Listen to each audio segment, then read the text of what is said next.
What is going on, guys? Welcome back to another video, and today we have another edition of Legends I want to see in the show 21. Like always, if you enjoyed these videos, hit the like button down below and subscribe if you are new. And like always as well, if you see a video, or not, sorry, a legend that is not mentioned in this video for like a certain team, maybe your favorite team in this video that you want to see in the show, let me know who that is down below. I'm always interested. There's so many players I don't name that deserve cards and that I would also want in the show, but I gotta hold the 5 for time's sake. So let's get right into it. And first off, we're gonna go for the Boston Red Sox, and you can use, again, like I said, you can use so many different people, but I'm gonna pick Pedro Martinez, man.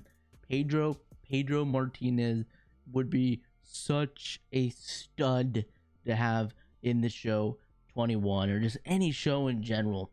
If we could do a like plethora of cards. You could do a Cy Young years from 1999, 2000, hell, even as one for the Expos in 1997. He was really good that year too. Or you could just do a prime card or a Sig series or whatever you want with Martinez. If we're gonna talk about like specific, I think prime would definitely be the way to go. His 5-year stretch or 6-year stretch for the Red Sox from 1998 to 2003 is just amazing, just unfathomable numbers.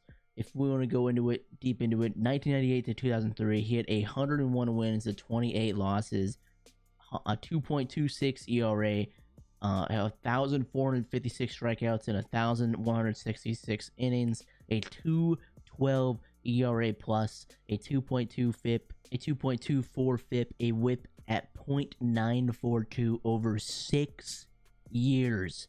A 0.942 WHIP over 6 years. Crazy. 6.6 hits per 9, 0.6 homer per 9, 1.9 walk per 9, which is so good, and a 11.2 K per 9. Just filthy numbers, and he'd be such a stud to use in the show 21. All right, next we're gonna go to the Toronto Blue Jays. A number of guys I could have used. I could have did Doc Holliday, who I definitely won the game as well, but I wanted to go with a hitter. We're gonna go with Carlos Delgado. Carlos Delgado is a guy I know a lot of people have been wanting to see in the game for a while, and I do too. He'd be so fun to use, especially if they give him his bat flips and whatnot. You could go with a couple years. You can go with his 2000 year when he had 57 doubles, 196 hits, 41 homers, a 470 on base percentage, a 664 slugging with a 344 average, for a 1,134 OPS. Like, ridiculous. I'm not sure exactly the splits. Hell, let's do some live actual lookage at splits to see what would be a better year. And I think 2000 is the one I was originally going to go with. Like I just mentioned, is the year to go. Again, I already mentioned his numbers. Crazy numbers against righties. Although he had a 35 homers, a 357 average, a 492 on base percentage, a 727 slugging, a 1,219 OPS against right-handed hitters. He'd probably be 125 against righties. Nuts. Ridiculous stuff. Against lefties, though, 319 average, still pretty good. 422 on base percentage, a 537 slugging, though, is where you see the little bit of a drop off. A little less homers against lefties, but still 21 doubles against lefties and a triple, and a 959 OPS. No slouch at all. Probably would be in that like 90, 80 to, I'd say maybe below 100 range. I would probably guess. But he would be or power wise, I should say, he would still be such a stud to use. And he'd just be so fun to use, man. Like, Carlos Delgado is, if what you think about him immediately is in my head is that bat flip, and if we can come out, get that into the game, sign me up. All right, next we have someone who wouldn't be, someone probably super popular, as a like overall player to use, but if you played MLB The Show 16, this guy was a legendary hitter, and all you had to do, I believe, was do the affinity right? See, I think he was the Affinity Award, but I might be wrong, for the Tampa Bay Rays, and that is going to be Carl Crawford. Carl Crawford would be so fun to use in this game. He might not be effective like he was in 16, but man, he was so fun to use back then, and I just would love him back in the game. He has a card. I would probably do a prime card for him. You know, he was a speed demon. He would get slap base hits. He did a homer every now and then. And he was just a demon. He was such a nightmare to face, and he was just so fun to use as well. I mean, during his stretch with the Tampa Bay Rays, you know, from 2004 to 2010, he has a couple years before that, but he had 90 triples, 186 doubles, 97 homers, 345 stolen bases. You know, just a fast speed demon who was a monster, like a menace on the base pass. You know, we got a card on screen right now. Yeah, I don't think he'd be a 99 overall, like it says. But I mean, this seems pretty close to what a Carl Crawford card would be. He's not a power threat per se.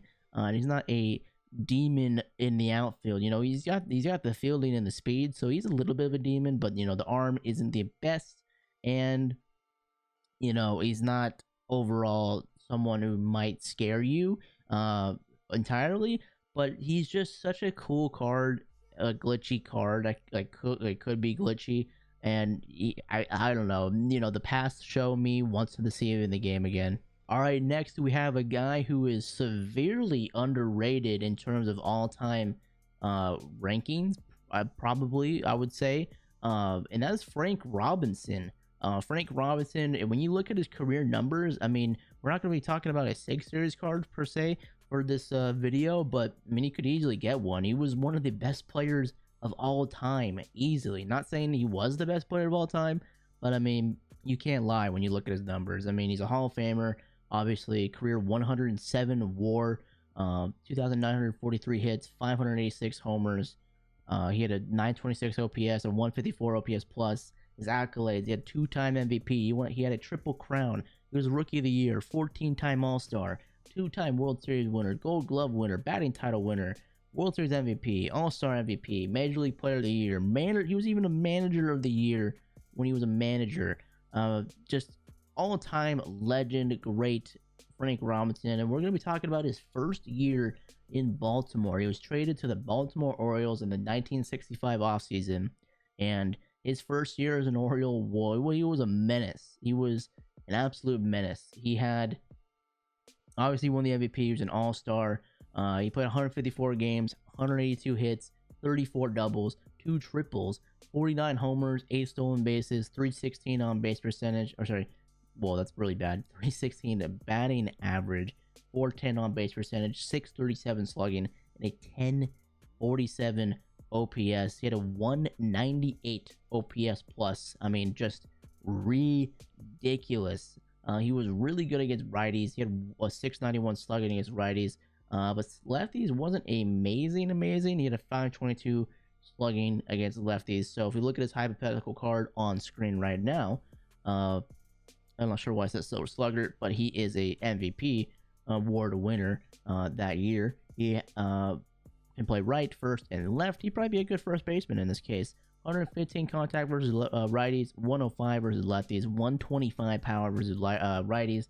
He's got a little low, 87, but usable against lefties for sure.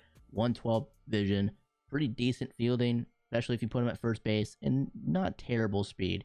He's an all-time great. You could probably get a better card if you use a Reds card, maybe, or if you just use this like a Prime or a 6 series card.